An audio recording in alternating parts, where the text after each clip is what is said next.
Government వస్తే ఏం చేయాలా? పోయినరు భద్రప్పలేక సంతకం పెట్టినరు, దాని మెమోరాండం దొరికింది. నీళ్ల మంత్రిగా పనిచేసిండు కాబట్టి, అనుభవం ఉంది కాబట్టి, నష్టం ఎంత వస్తుందో తెలుసు కాబట్టి వెంటనే హరీష్ రావు గర్జించిండు. గర్జిస్తే ఒక 4-5 రోజులు నాటకాలు ఆడిండు, అబద్ధాలు మాట్లాడిండు.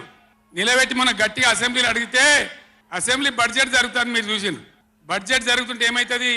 బడ్జెట్ అతి ముఖ్యమైన విషయం. ఎప్పుడు కూడా చరిత్రలో దాన్ని పక్కకు పెట్టి వేరే అంశాలు తీసుకోరు.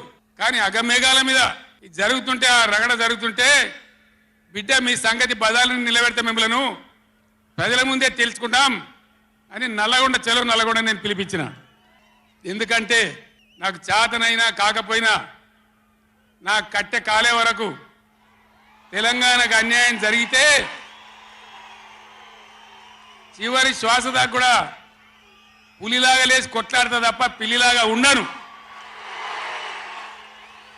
ఎట్టి పరిస్థితులలో 600 ఏ విషయంలో కూడా తెలంగాణకు అన్యాయం జరగనివ్వను.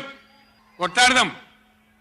చెలో నల్గొండ ఇయ్యంగానే పిక్క సచ్చుడు ఇజ్జత్ మానం పోతుంది రాబాయి. కేసీఆర్ బొబ్బ పెడితే ఏం చేస్తామంటే ఏం చేస్తామని చేతులు విసుకొని కాళ్ళు విసుకొని అర్జెంటుగా బడ్జెట్ పక్కకు పెట్టి శాసనసభలో తీర్మానం పెట్టిండ్రు. ఆ తీర్మానం కూడా చక్కగా లేదు. వాళ్ళ తెలివి సల్లారా. సాగునీళ్లు తాగునీళ్ళు అని పెట్టిండ్రు, కరెంటు ఉత్పత్తి పెట్టలేదు. మళ్ళీ దానిలో ఆ తీర్మానంలో కూడా అంత తెలివి తక్కువ తీర్మానం అది పెట్టి ఇక మామ అనిపించుకున్నారు.